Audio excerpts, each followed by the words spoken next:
Hello, this is Linda Vettrus-Nichols, and I have the most amazing woman with me, Jennifer Beitz. Welcome, Jennifer. Hi, Linda. Happy to be here with you today. So great to have you. Love yourself. Oh, yeah. It took me a long time before I even realized that I wasn't loving myself, right? Getting through actually a 33-year starter marriage with 2 kids. And when I did come together with my now husband, Terry Earthwind Nichols, um, I thought I had arrived at loving myself, and I hadn't. So I had even more inner work to do. So what do you have to say about love yourself, Jennifer? Thank you, Linda. This is a great question. I recognize through my whole transformation that I was so busy loving everyone else that I forgot about myself. Mm, And yeah. being a mother, and at the time I was in a marriage so being a wife and also working, I was being pulled in different directions. And I wasn't paying attention to the directions. Okay. I was just going where I was going. Yep. And I was living in a stressful environment. We're all constantly around change. And it wasn't until I got off of that roller coaster, if you will, Right. and started to get quiet. And the way that I chose to do that is through a meditation practice. Okay. And the more quiet I became, the more I heard myself. And the more I Ah, heard myself, the more I recognized how I wasn't meeting my own needs. okay. And actually, Linda, I was expecting other people to meet my needs. And Well, worse you yet, were meeting everybody else's, so they might as well meet yours, right? right? However, what I also wasn't doing is I wasn't expressing myself Okay. in a way that others could meet those needs for me. Good point. It Mm-hmm. was through my own, self-discovery Yeah. of recognizing that I can fill up my own cup. Mm-hmm. I Yeah. care for myself. Mm, I absolutely. can recognize what my needs are, and then I can take action to fill those needs. And when I started to do that, my whole world started to expand. Oh, And I love it. started to feel this abundance Right? for life and for love and for myself. Mm-hmm. Total compassion for self for a change, right? Because you're a very compassionate person. So you had that one, but when it came to yourself, not so much, right? Right? It was a gift to turn it on myself and Mm, to learn how to let go of the negative way that I was talking to myself right? and embrace the positive and loving, caring, like you said, Linda, compassionate ways to Yeah. speak to ourselves. And Mm-hmm. the more I started to pour on the love to myself, Mm-hmm. not only did I feel loved, I also I could give love away to others without Nice. feeling resentful, without Right? guilt, without any shame. I started to turn that compassion towards myself. And the more I started to fill up my own cup, the more that I could give away love to others without depleting my own energy and my Mm, own love for myself, that's so great. It's which so was important. right. It was a big change from who I used to be. I used to freely give to everyone else and not myself. And Okay. now I've turned that around where I give to myself so that I can Mm-hmm. freely give to others. Woo woo. Okay. Mhm. And so love yourself. It's about connect, right? Connect with like yourself initially, right? So that you can be grounded and filled and have enough in your cup that you're actually overflowing, right? So you can have the compassion and be able to feel even like connecting with others, right? Right?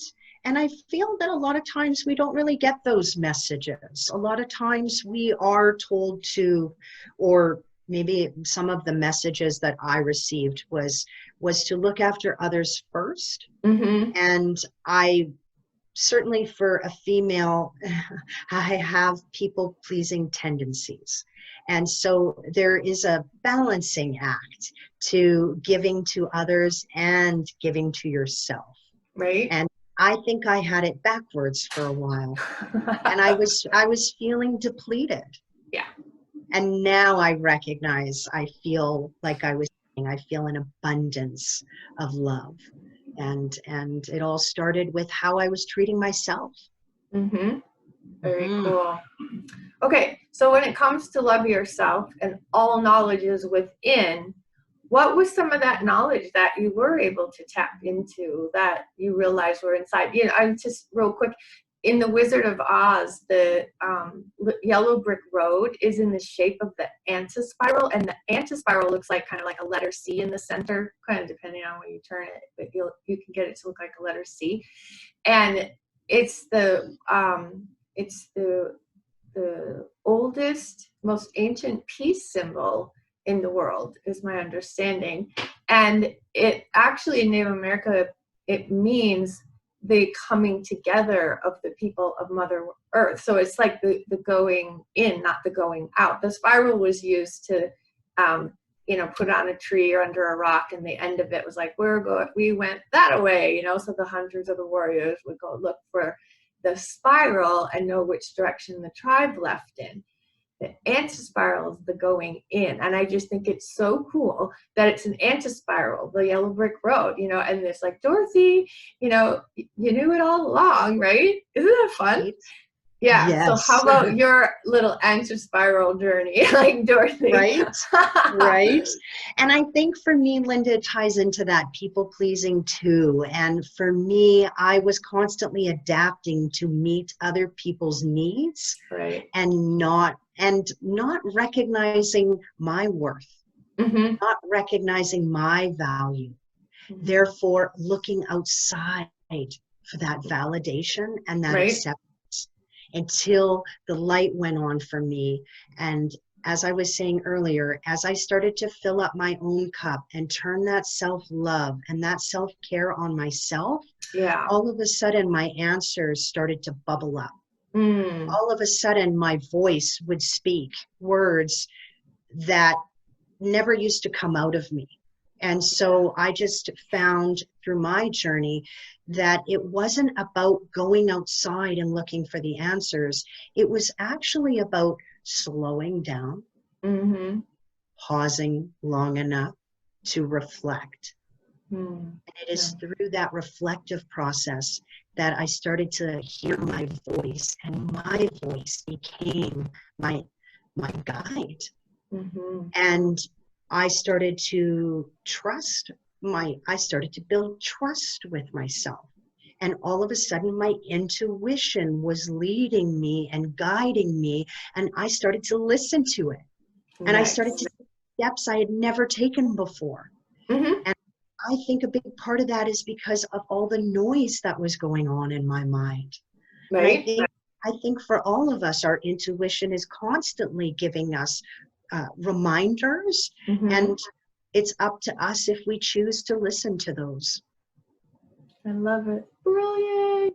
And you are really good at like with the inflection in your voice, not just your words, but I've noticed you put an extra emphasis, almost an energy into like your decisions. Or like I remember you were talking about maybe orange for your logo, and then it was like, you were very firm that it was the purple.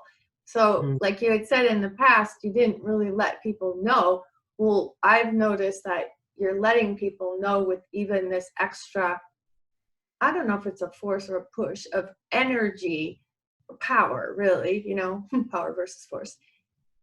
Like, yeah, emphasis to get it across, like, this is it, and this is what I like, and this is what I'm doing, without being obnoxious about it.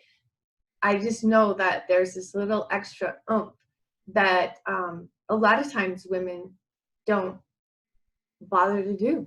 Does that make sense? It does, Linda. As you were saying that, right away I was taken back to being a child and Mm. having the women in my life second guess my intuition. Ah, And because they second guessed it, so did I. sure. And Yeah. so I've always had that intuitive superpower, and I see it in my son. My son was 7 years old, and he was trying to tell us something intuitively about an upcoming storm, and we didn't want to. No, you're too young. We dismissed him. Ooh, That storm interesting. came, and boy, did we all get hurt, actually. We were on a beach, and out of nowhere came this really nasty storm with hail. And we all went running, and we all got pelted with the hail. It was actually many of us fell as we were running up steps. It was very Right? chaotic. So just a little snippet there. Um, Yeah. but after that, I started to recognize, hey, wait a minute. What is it about the younger children that we dismiss their intuition, Right. or at least I did? And so, yes, Linda, what you're talking about just brings me back to being that little girl and having others question my intuition. Wow. Now I'm at a point in my life where I trust myself and my Yep. intuition. And I think that's what you hear from me now. I love it. Thank you Mhm. so much, Jennifer. You're welcome.